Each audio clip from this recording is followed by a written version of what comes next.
My best poem, Naked, without a shadow of a doubt. I know it's a funny one, because my favourite poem everyone fucking hates.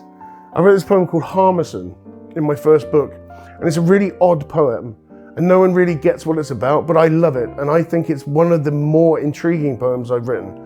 But if it was like, if you took magnum opus on a grand scale, Naked, I think it works on almost every level, and it's just, I wrote it, but I can say, third person reading again, it's beautifully constructed, the pacing works, and I think that what it talks about and the themes are in it are very, very important. And you know, they're spoken about in a way that makes sense, and it still holds up. I wrote this poem when I was about 30, something like that. No, maybe a little older, maybe 35. And when I read it now, it still holds up. It still holds up to this day. I performed it when I did the university show, the Humboldt.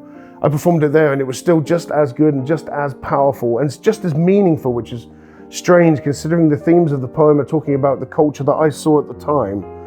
But that culture is still there, it still exists, it's still going on. And so the things, and for me that signifies that I didn't write like a zeitgeist piece talking about like topics that were maybe just in fashion then. I wrote about dark parts of human nature and the world and existence that ring true. And it doesn't matter how old that poem gets, it will always hold up, I think. And it's a great piece.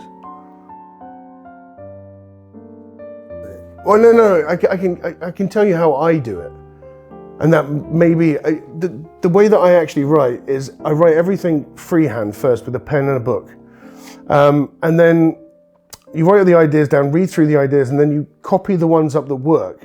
And that's your first draft done. So you copy the piece into the computer, and that's one draft already completed. And then, you know, after I finish like a draft of a book, I won't look at it for a month. And then I'll come, so I've forgotten pretty much everything, come back in, and then the technique comes in the third person reading. And you go through it again and you redraft and touch and tweak, and that's your second draft done.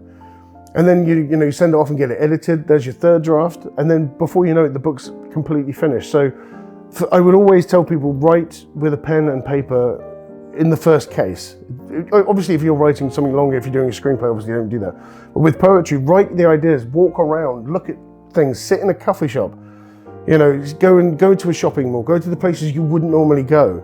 You know, there's a bar that I regularly go to, and so many times I'll see something in the bar that really intrigues me, and I'll get a piece of paper from the bar and write it down and put it in my pocket and see it the next day. And then, as I said, when you copy it up into the computer, you've done a draft that's already there, and you can already see if it works or not. And and then you redraft, and before you know it, it's absolutely done. So my advice would be is write something every day. Number one. Number two, write with your hand and a pen and a piece of paper, because when you write on a typewriter, you're not really attached to the words. They're digitally in front of you. But when you write with a pen and a piece of paper, it's you writing. You can see you writing. You can see your handwriting. You can see your mistakes. You can see, I've got so many little things that if you read something that was in one of my notebooks, you wouldn't understand a bloody word of it. But I understand it perfectly. So you get flow and you get timing and all that kind of stuff. So that would be my advice. Write every day, write by hand, then redraft. And get people to read your work. You know what I mean? Don't be a stone castle and stand, no one's going to see it before it comes out. Get people to see it.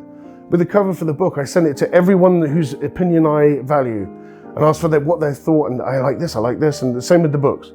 I've got this friend called Chris, and he's a phenomenally fast editor, and I send him, he read this book really, really quickly, and he can just see the things in it. So the little mistakes that I can't see maybe, or I've missed over, or I read it differently in my head. So let people read your work, people that you trust, and trust their opinion.